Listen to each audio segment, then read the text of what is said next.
Hey, does your resume feel outdated or invisible in today's job market? Are you tired of applying for jobs only to be rejected or completely ghosted? Well, don't worry, because in this episode, you'll learn how to transform your resume in just minutes with 5 proven ATS-friendly resume hacks that work. And stick around because I'm sharing a few of my signature AI-powered prompts to help you streamline the entire resume writing process. Plus, a special one-time link to the first 20 people to join me inside of our most popular career resource, the Career Advancement Toolkit. Hey, if you're new here, I'm Heather Austin, a university professor turned entrepreneur, and I love turning complex job search tasks into simple, actionable strategies you can use right away. So if you're ready to dive into this episode, make sure you tap that like button and subscribe to this channel if you're tuning in on YouTube. And for our podcast listeners, a quick rating and review on your favorite podcast platform would mean the world to us. Now, before I dive into 5 super simple ATS-friendly resume hacks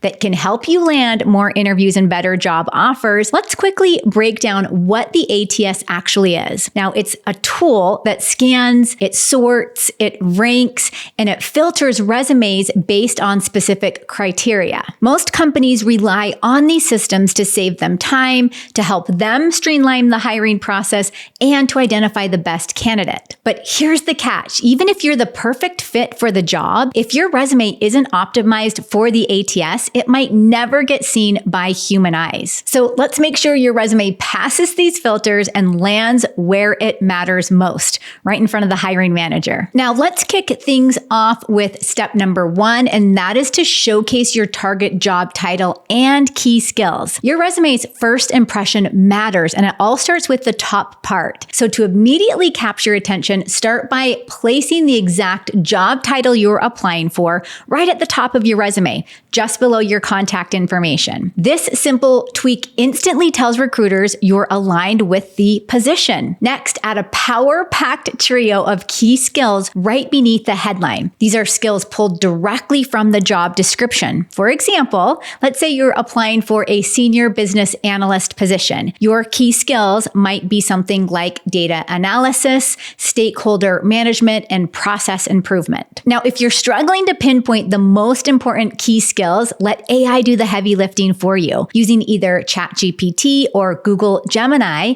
you can ask something like, hey, can you identify the top 5 to 10 keywords and skills from this job description? You'll then paste the job description and your AI assistant will analyze it, highlighting the key skills that matter most. Now, don't stress if you're not a master of every skill listed. Employers value problem solving and the ability to adapt quickly. So highlight skills you are familiar with and confident that you can build on. It's all about showcasing your potential to grow into the position. Now, here's the cool thing. Inside the Career Advancement Toolkit, you'll find our Career Experts and Template Vault with over 75 templates to help you with your resume, your cover letter, your LinkedIn profile, interview responses, and follow-up, plus essential AI prompts for job seekers. So the first 20 people to use the link in the description of this video or in the show notes of this podcast can snag the toolkit for over 60% off. Which leads us to step number 2, and that is to turn your resume into a highlight reel. Now, this is where you make the ATS see that you're not just a good choice, but the best choice. Your resume should be more than just a list of jobs. It really needs to be a compelling highlight reel of your professional achievements. So the key is to be selective, only showcasing the skills and the experiences that closely match the job you're applying for. And of course, cutting out anything else that doesn't add value. So I want you to start by focusing on your most recent and relevant roles. Highlight each position with bullet points that feature the keywords and skills you identified earlier. Now remember, relevance is king. It's easy to want to list everything, especially if you have a long work history. If it doesn't align with the job you're targeting, it's just noise to the ATS. For each role, craft bullet points that tell a story of impact. Did you drive revenue growth? Did you streamline a process, lead cross-functional teams? Always quantify your achievements where possible to add credibility and context. For instance, instead of writing managed project timelines, you could say something like managed project timelines, reducing delivery time by 30% and saving $50K annually. Now, if you need help making these bullet points pop, let ChatGPT or Google Gemini be your co-writer. Draft your initial bullet points, then prompt your AI assistant with something like, hey, can you refine these bullet points to highlight impact and results? By leveraging AI, you can ensure your bullet points are not just descriptive, but impactful and results driven. Remember, the goal is to make every line count and paint a vivid picture of your professional journey that resonates with both the ATS and the recruiter who will eventually read your resume. Moving on to step 3, and that is to optimize your layout for quick scanning. So formatting your resume for the ATS is crucial. It's all about presenting your information in a way that's easy for these systems to read and process. If your resume isn't formatted correctly, it might not even make it past the initial scan, meaning you could miss out on opportunities before you even get started. So first things first, simplicity is key. Complex graphics, tables, and fancy design elements might look impressive, but they can confuse the ATS, causing it to misread or skip important details. So stick to straightforward formatting, bullet points, clear headings, and standard text alignment. Choose a professional font like Cambria, Calibri, or Arial. Avoid anything decorative or hard to read and keep the font size to at least an 11 point to ensure both the ATS and recruiters can easily digest your information. Remember, readability is the priority. Your resume structure should include the standard sections like your contact information, your professional summary, work experience, education and training, and of course, any other skills. You also want to use clear conventional titles like work experience rather than creative ones like my career highlights, as the ATS might not recognize unconventional headings and could misplace crucial content. You also want to align your text to the left and use consistent formatting with your dates, your locations, and your job titles. This keeps your resume organized and ensures the ATS can accurately parse your information without errors. You can save your resume using either a .docs, which is Word, or a plain PDF format. Also, avoid using images, special characters, or embedded graphics within your file because these elements can disrupt the ATS's ability to scan and interpret your resume correctly. Remember, the goal is clarity and functionality. By sticking to clean, organized formatting, you ensure that your resume isn't just ATS compliant, but also easy on the eyes of the recruiter, who will actually be making the final call. Now, step 4 of writing your ATS-friendly resume is to leverage the power of keywords to optimize your resume. So keywords are your resume's secret weapon. They're the specific skills, abilities, and experiences that the ATS is actually programmed to prioritize. I want you to think of them as the essential ingredients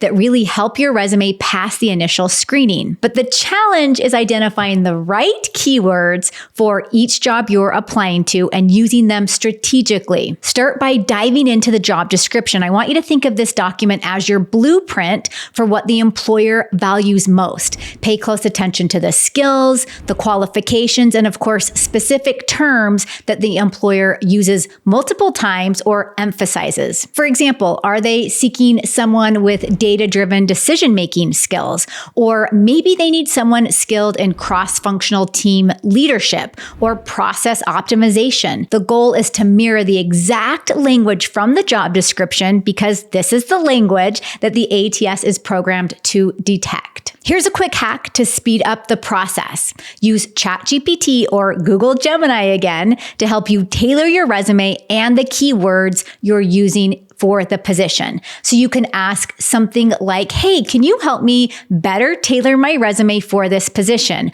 Or you could even say something like, based on the job description, which of my skills and experiences should I highlight? But don't just scatter these keywords randomly throughout your resume. Instead, weave them into your bullet points and accomplishments in a way that feels natural and impactful. For example, if process improvement is a key skill, don't just list it as a buzzword. Instead, bring it to life by saying something like, implemented process improvements that reduced project turnaround time by 30%, enhancing team productivity. I really want you to think of your resume as a narrative that showcases your professional journey guided by these crucial keywords. Now, each bullet point should not only reflect your skills, but also demonstrate the results you've achieved by using those skills. Let the keywords guide your storytelling. You want to show how you've applied these skills to make a difference in past roles. Now, by thoroughly integrating keywords into your resume, you're not just optimizing for the ATS, right? You're also creating a compelling case for why you're the best candidate for the position. If this is all coming together for you, you might want to consider joining us in the Career Advancement Toolkit.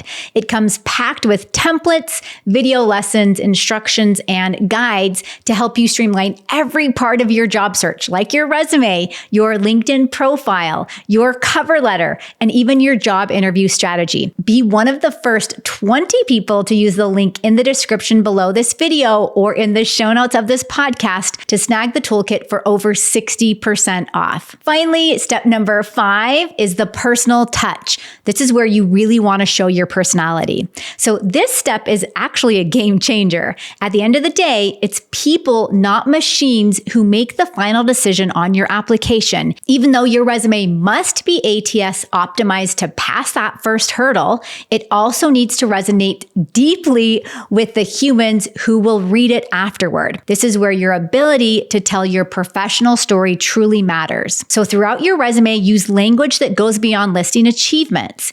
It should really evoke your professional journey. Your bullet points shouldn't just be a collection of numbers and facts, even though those are important. They also need to tell a compelling narrative that reflects the impact that you've had. So when you describe an achievement, consider how it felt, what you learned, how it contributed to the bigger picture. This doesn't mean writing long paragraphs, but it does mean choosing words that breathe life into your experiences. Here's an example of what I'm talking about. Instead of something like led a team to improve project delivery, you want to bring the experience to life. You can say something instead like spearheaded a high impact team project, streamlining processes that cut delivery time by 30%, boosting client satisfaction, and energizing team morale. So do you see the difference? This approach infuses your work with energy and connects on a human level. And remember, your resume isn't just about ticking boxes for the ATS. It's about establishing a connection with your future colleagues and mentors. Your professional narrative should make the reader think, hey, this is someone who can bring value, passion, and personality to our team. Now, which of these resume hacks do you think will make the biggest difference for you? Drop your thoughts below this video or DM me on LinkedIn to let me know that you made it this far in the episode. And if you're interested in joining me inside the Career Advancement Toolkit, be one of the first 20 people to snag the toolkit for 60% off. You can use the link in the description below this video or in the show notes of this podcast episode. Now, if you found this episode helpful, don't forget to tap the like button and subscribe to this channel below. If you're on YouTube or if you're a podcast listener, take just a few seconds to give us a rate and review. And I'll see you in the next episode.